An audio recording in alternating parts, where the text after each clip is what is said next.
dufise inahe ziteye ubwoba zifise ama video abantu babona bakarengegwa. Niwo munsi nasengeye umuntu Gitega adawa ibikombe 13 vy'amaraso yari yanywereye muri Nigeria mwisi imwe ariko abidawa ku mugaragaro. Mu bikorane harabaye ibintu biteye ubwoba tutangura kuvuga ngatworengegwa. Muri imvya zo bwa mbere tuzomuha agashimwe mu mwanya muto tukavuze ariko naho tukavuga nga twifuza gutanga basaka moto gato kugira ngo bikunde ko muririmbya ryoherwa. Turasiko bizobatera intege mu mwaka uza bakora indirimbo nyinshi nitwatera imbere tuzoshobora gutanga ibikwiye.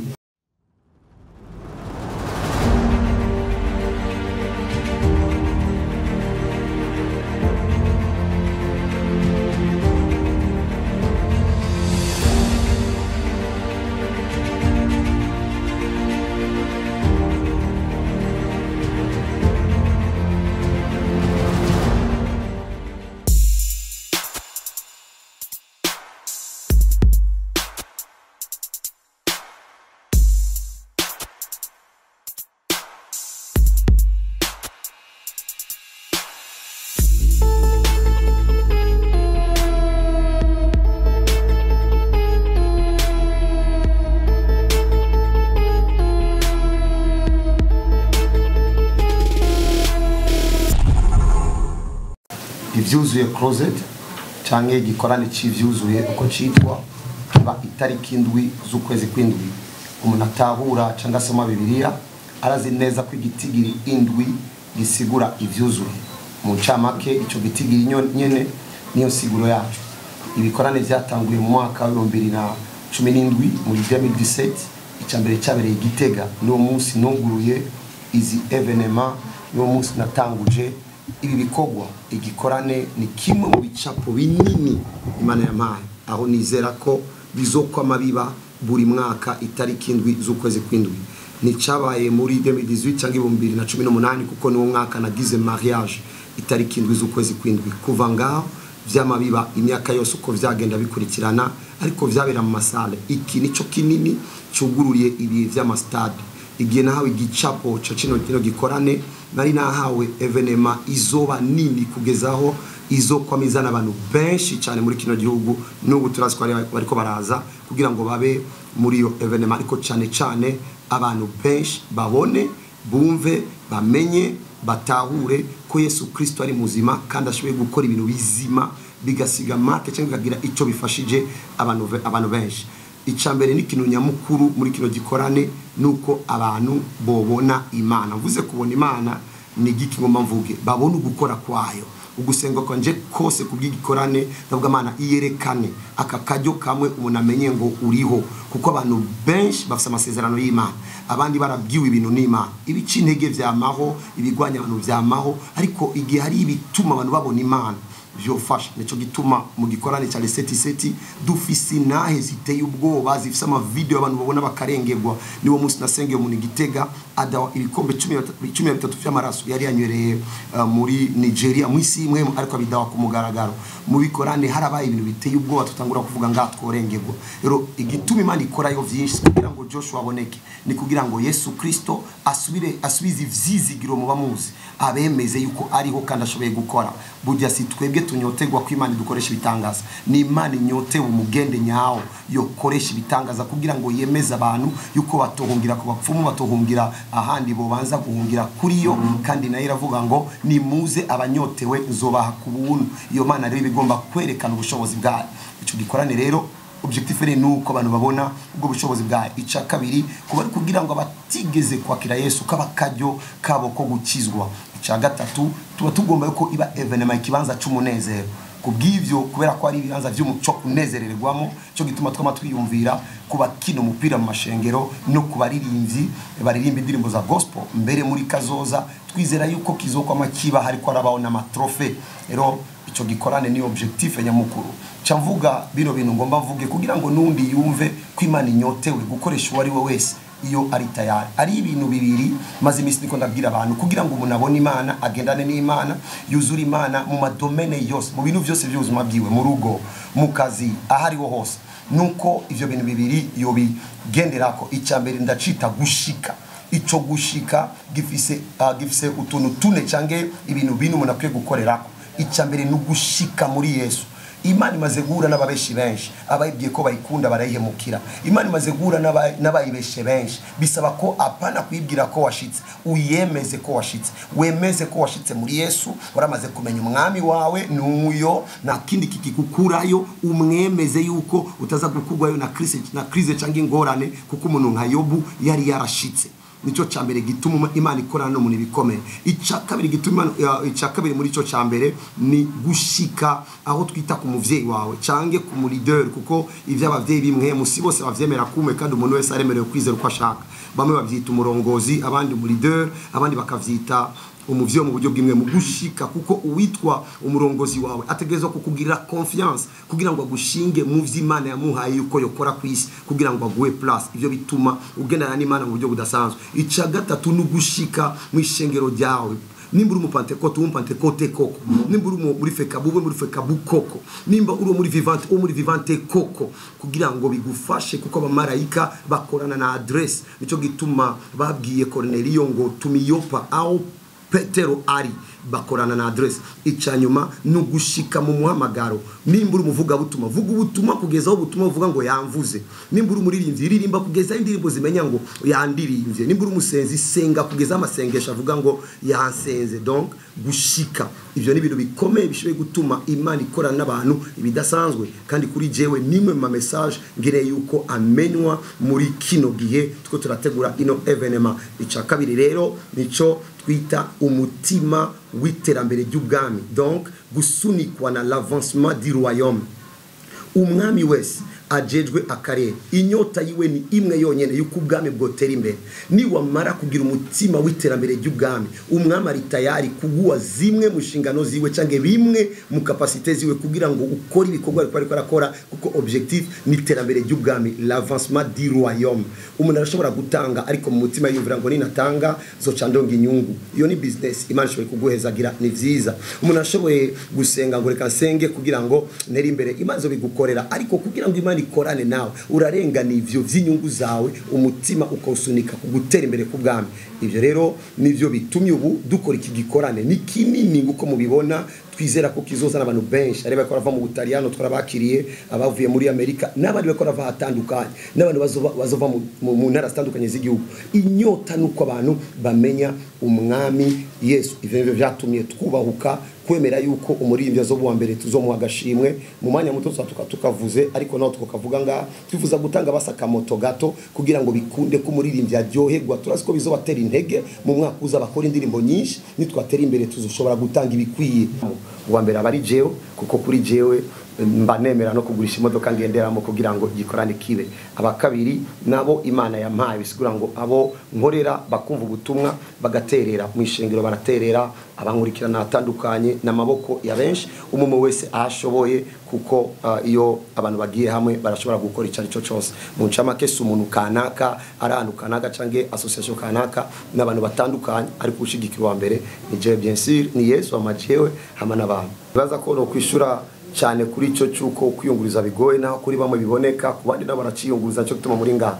Iyo umuntu afisa agomba gushika aragerageza agashika. Turizera tudakekeranya yuko Imana ukunyene ari priorite mu buzima bw'abantu cange ari ivyibanze mu buzima bw'abantu. Umuntu nazo buri kunahashika. Nigeze kubona igihe kimwe umuntu ambwira yuko yamava mu ruziba n'amaguru buri munsi kubera ko yabuze itike aze gusenga, mu nyuma yarashinze intare. Twebwe turiyumvira ku bantu kunoboza, ariko kandi turizera yuko abantu batahura ivy'ubwami bw'Imana babifatanya cyane no kwiheba icyo twita sacrifice, ikimazi cyangwa ikiguzi abantu bazohaba, kuko Imana irarondegwa. Na burya mwese murazi ko dusenga Imana iri mu ijuru, ariko twizera ko twese tuzojayo, na bisi tubonayo, ariko twizera ko tuzojayo, kuko nta hantu dushira umutima, kandi aho umutima ukunze hakwega amaguru. Ikintu kigaragara yuko kizanye itandukaniro nuko uzoba ari ubwa mbere tuyikoze mu kibuga. Twarayikoze Igitega hari mu rupango rw'ishengero, kuko twarabuze ijya terrain ya basket, ariko araba match basket. Nibwo bwa mbere kizoba kibereye mu kibuga kinini. Iki gikorane mbere kikaba kije kugurura ibizokurikira byose bizobera mu bibuga.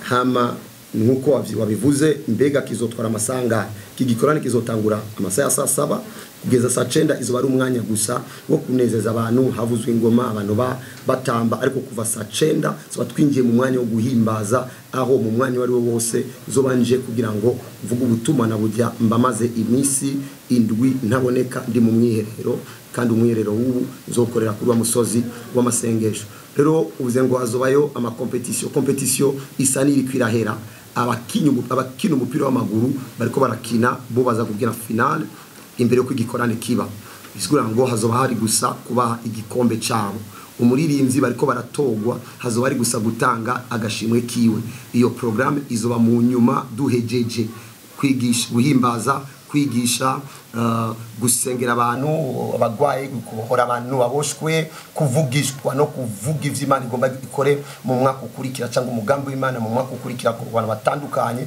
hama iminota nayo yoba 20 cyangwa 30 irangiza igikorane kuzoba ari guhamagara kanaka uyu mugwi baratwaye igikombe bakira igikombe cyabo hama uyu muririmbyi yaratowe kuruta ababandi indwi ni yakire moto yiwe edition si ni ya kabiri gusa ubwo tugeze kuri edition 8 ndibaza edition zimaze kuba nyinshi za kino gikorane itandukaniro niyo navuze yuko kino kizoba kibereye mu kibuga hama kino kintu rero cy'abaririmbyi mbega hisunzwe iki twaratangarije kuri page ya Prophet of Jesus Joshua turandika na nimero ya telefone umuririmbyi agomba kuko si twebwe twahisemo wazana umuririmbyi agomba kuba muri no competition bariyandikisha bandikira liste y'abaririmbyi ashika kuri 30 baca bafata abo 30 bagira equipe irimo abantu basanzwe bakora ivy'indirimbo barimviriza batoramo abantu indwi muri bajya abantu ndwi jewe ubwanje nibaza ko nzi umwe cange babiri mubumbwira ngo babahe na hehe sishobora no kuvuga aho baba ico twakoze n'uwo mutima kandi nkuko ubizi ikintu ko kiragenda kiduga twamatwemezanya yuko nyuma yuko kibaye hari abantu bavuga ngo ibi ni byagenze neza ivyo bitagenze neza ni kugira ngo ejo bizogende neza cyane ariko quand même bibe byabaye ejo ni bumva kandi amatangazo nkayo abantu bazotore edition ya mbere yatwaye Eden Banga yabingozi sinibaza ko twovuga ngo nabantu begereye no ico giye yatwaye Eden Banga kuko yari yandikishije mu bandi ama atogwa n'amajwi menshi cyane ico giye agashimwe kari guitar n'amafaranga 700 kandi byaramubereye umunezero iyi rero nayo nyene nuko abiyandikisha nibo bakompeta igihe tuba dukora amatrofe tuvuga ngo umuririmbyi wa mbere w'umusore umuririmbyi wa mbere w'umukobwa umuririmbyi wa mbere w'umumama w'umupapa muri ico gihe tuzosanga bose binjiyemo ariko muri ibi no mwakuza tuzoshirajya abiyandikisha uwanse kwiyandikisha bo mutora gute je nibaza ko umuntu atokwirata vyinshi yo kwirata ubuntu kuko ibanga rikuru nukumenya ko ari ubuntu ndumwe mu bantu bigisha abantu ivyo bakwiye gukora ndumwe mu bantu sunikira abantu gukora kugira ngo baronke ndumwe mu bantu bigisha abantu ko bakwiye kwisengera ndumwe mu bantu mbwira abantu yuko Imana nimwayirindira nimuza kwibona kuko yarabahaye mwebwe mutunganya ibintu ngababwira nta muntu numwe nga mukobwa Imana yamwogesheje na n'umuntu numwe Imana yasokoje hari ibintu Imana yahaye abantu ndumwe nemeza ko ari ibintu Imana yahaye abantu ariko naho bimeze gutyo hari ico bita ubuntu rero nibanga rikomeye cyane igituma mvuze ubuntu nanse yuko no hava sanga ndiko ndirata yuko nzi gusenga kuruta abandi muri kino gihugu ari abantu basenga cyane no kuri nose abantu basenga cyane ndumuntu nemera yuko ivyo Imana yambwiye iyo ndabikoze Imana iserura ivyo yansezeraniye kimwe nuko iyo misi yose nta telefone nkoresha nta kintu na kimwe nkora iba ari kwicara gusoma ijambo ry'Imana kwinginga no gusaba vyonyene Mana ndinga ndirekuye nahevye umuryango nahevye abana kuri uyu mwanya nahevye ari kunsamaza ndi kure y'abantu ndinga kugira ngo ngire umugende abantu barakeneye gutabagwa ndi hano kubgawe nkoresha utabara abantu bawe kubara umwanya w'umwiherero mbere niwo mwaka ku itariki 7 z'ukwezi kw'indwi niwo mvuga ko ntanguye umwaka wanje w'ibikogwa ibanganya mukuru rero no kwizera ubwo buntu birivuga ngo yacitse icyaha kugira ngo ducike ukugororoka kw'Imana birika kivuga ngo yari yuzuye ubuntu n'ukuri kandi ubwiza bw'Imana bwaramubonekako muri cyo gemba ngomba ko abantu bamenya ko iyo ubuntu ubu guyemo kabugwamo ukabugumamo bushoboye gukora icari cyo cyose ariko butakubuza nawe kugira icyo ukoze kuko naho tuvuga ngo Imana yaratugiriye ubuntu nibisigura ngo abantu cyagenda bakora ivyaha ubwo yarabihejeje Imana yaratugiriye ubuntu ngo umuntu acagenda avuga reka njyame birizana oya ni muri ubwo buntu wizera hamugaca ukora ivyo biri gusaba cyane cyane ivyo nagiye mbona n'abandi bavugishwa bakora kuva kera aba Eliya aba Elisa naje ngatera ikirenge muri ico maze ubuntu bugaseruka amahanga yose akaza muri Kristo ikindi nanakivuze mu ntango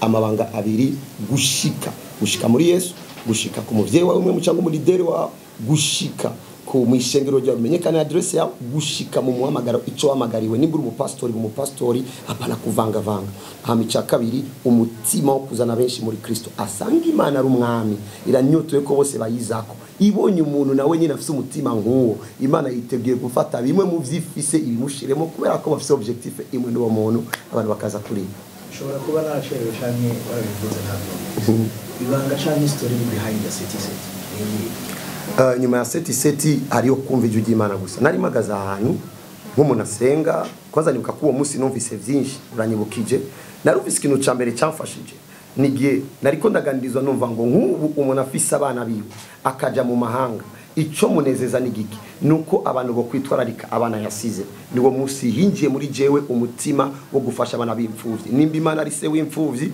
reka ngira ico shoboye cyose kugira ngo fashe imfuvyi birazwi ko ndihira benshi Minerva ari bariko baraheza ama university kandi ndiko ndubaka ikigo c'imfuvyi aho nifuza kurera abana hagati ya 30 na 40 kugeza aho bakura kandi Imana izobinkorera ica kabiri niyo nabwiwe iyo tariki le 77 ngirwa ngo iyi tariki azogerigiye isa nawe azogerigiye bayivuze bakubona azogerigiye bayivuze babona iyo evenema iyi tariki ndayiguhaye uyikore kibikorane zo kwiyerekana kugira ngo ngendane n'abantu ariko kandi indwi ni gitigiri cyuzuye niyo siguro indwi ni gitigiri cyuzuye tuba twiteze kubona ivyuzuye vy'Imana kandi yaramahitamo meza ndizera kugira ngo nabone ubwuzure bwayo ubwuzure bw'ubushobozi bwayo ubwuzure bw'urukundo rwayo ubwuzure bw'abantu bayo bahuriye hamwe ivyuzuye nyene ni kibazo gikomeye ahubwo ikinababaje nuko nugeze ahakora n'ivyo bitangaza baca bamita umunyamareba bisigura ngo abantu nibo bahevye Imana mu ncamake simvuze ngo ni bagisenga nico gituma navuze gushika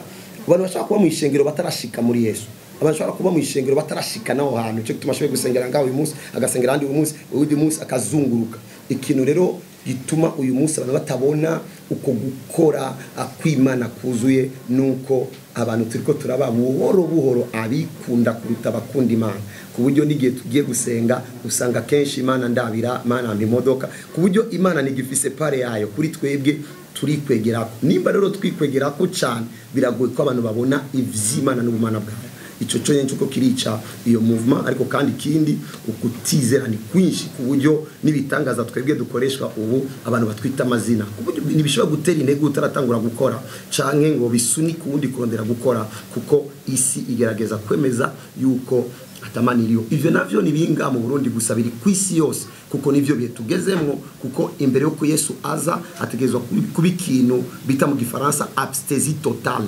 ukwanga Imana bikwiye rero kugira ngo umwansi ari we shetani ategura abantu kwanga Imana nuko abanza gukorera mu kugabanya kukugaragara kw'iyo Mana mu bantu abantu batangure kwivako hagere aho bayanga ku mugaragaro tugere muri vya bihe aho twitega umwami wacu Yesu kuza gutora abantu biwe cyane cyane ko igihe cyose yo bishitse bagategura amahiganwa usanga ari societe kanake atanze ibintu biroroha cyane ko amasosiyete atanga byinshi ariko je n'umutima ukunda ufise objectif muri ivyo bintu gusuka inyota kuri abantu baririmba indirimbo za gospel n'abaririmbyi beza cyane ariko kenshi baraziririmba bakazibika mu tubati tuvuga reka tugira ico dukora basigituma bazitanga ejo bumve ko ari kintu coba kubwabo rero mu ncamake uwa mbere niwe twebwe dusibla cyane ariko kandi abantu bamaze iminsi beko baratogwa ni vyiza yuko imbere yuko tuvuga uwa mbere tuzoba twahaye ifaranga rya déplacement umuntu wese azoba ari murabo indwi bazohiganirwa nico kimwe n'abakinyi umupira duha umuntu wa mbere hama